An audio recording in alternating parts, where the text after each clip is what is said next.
Welcome to this channel. आज हम एक फिजिक्स का बहुत ही इंपॉर्टेंट कॉन्सेप्ट यूनिट वेक्टर समझेंगे। तो चलिए पहले समझते हैं कि वेक्टर क्या होता है। वेक्टर मतलब जिसके पास डायरेक्शन भी है और मैग्नीट्यूड भी है। अगर मेरे पास एक कोई वेक्टर है तो हम उसका मैग्नीट्यूड पहले लिखते हैं। मैग्नीट्यूड को फिजिक्स में रिप्रेजेंट करने के लिए मॉड लगाते हैं, और उसका डायरेक्शन भी।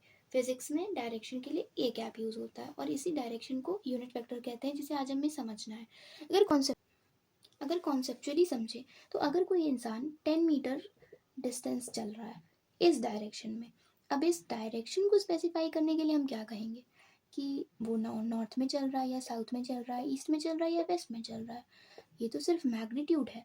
बट अगर हमसे किसी ने पूछा कि वो किस डायरेक्शन में है, तो उसी को बताने के लिए फिजिक्स में यूनिट वेक्टर्स का इस्तेमाल होता है। इसको यूनिट क्यों कहते हैं? क्योंकि इसका मैग्नीट्यूड 1 फिक्स कर दिया गया है, ताकि एक स्टैंडर्ड रेफरेंस बन जाए। अगर हम 5, 20 या 30 करते तो वो स्टैंडर्ड नहीं बन पाता, वो एक सिंपल वेक्टर बन जाता। बट हमें डायरेक्शन ही सिर्फ बतानी है, मैग्नीट्यूड से हमें कोई मतलब नहीं है।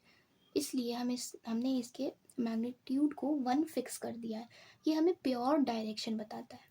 ओके, अब अगर हम इसकी फॉर्मूले की बात करें तो यहाँ से सिंपली दिख रहा होगा कि ए वेक्टर को जब हम उसके मैग्नीट्यूड से डिवाइड कर देते हैं तो हमें उसका डायरेक्शन, जो कि ए कैप है, वो पता चल जाता है।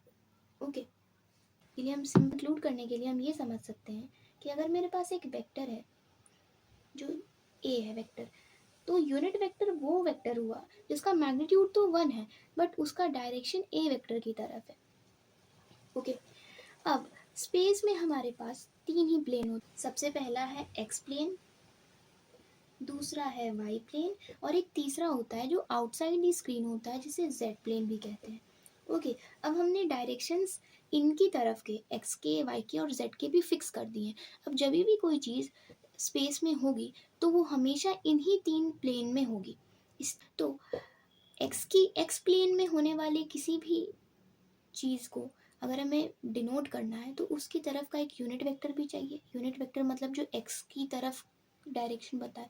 तो एक्स की तरफ जो डायरेक्शन बताता है उसे हम कहते हैं आई कैप वेक्टर को, और जो वाई की तरफ डायरेक्शन बताता है उसे कहते हैं जे कैप, और जो जेड की तरफ का डायरेक्शन बताता है उसे कहते हैं के कैप। अब अगर इन सबको यूज़ करके हम एक वेक्टर लिखना चाहें तो मेरे पास एक वेक्टर है जो 2 है एक्स की डायरेक्शन में, मतलब कि आई कैप हो गया। आई कैप है, इसका मतलब है कि ये एक्स की डायरेक्शन में 2 है और वाई की डायरेक्शन में ये 3 है और जेड की डायरेक्शन में ये 6 है, अगर मेरे पास ये वेक्टर है।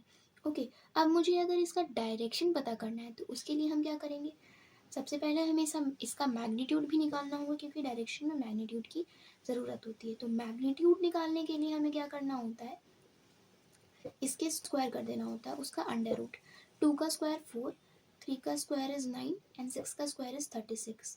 9 plus 4 is 13 and 13 plus 36 is under root 49, which is 7. Okay, तो 7 is the magnitude. Now we have, अब अगर हमें इसे का यूनिट वेक्टर फाइंड करना है जो इसकी डायरेक्शन में है, तो उसके लिए क्या करेंगे? A cap 2 I cap plus 3 J cap plus 6 के कैप को इसके मैग्नीट्यूड 7 से डिवाइड कर देंगे। अब यही है इसका यूनिट वेक्टर, मतलब वो वेक्टर जो ए की तरफ है, जो ए के डायरेक्शन में है।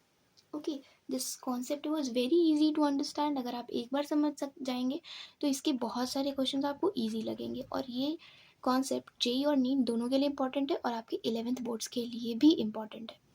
I hope you like it. Like and subscribe.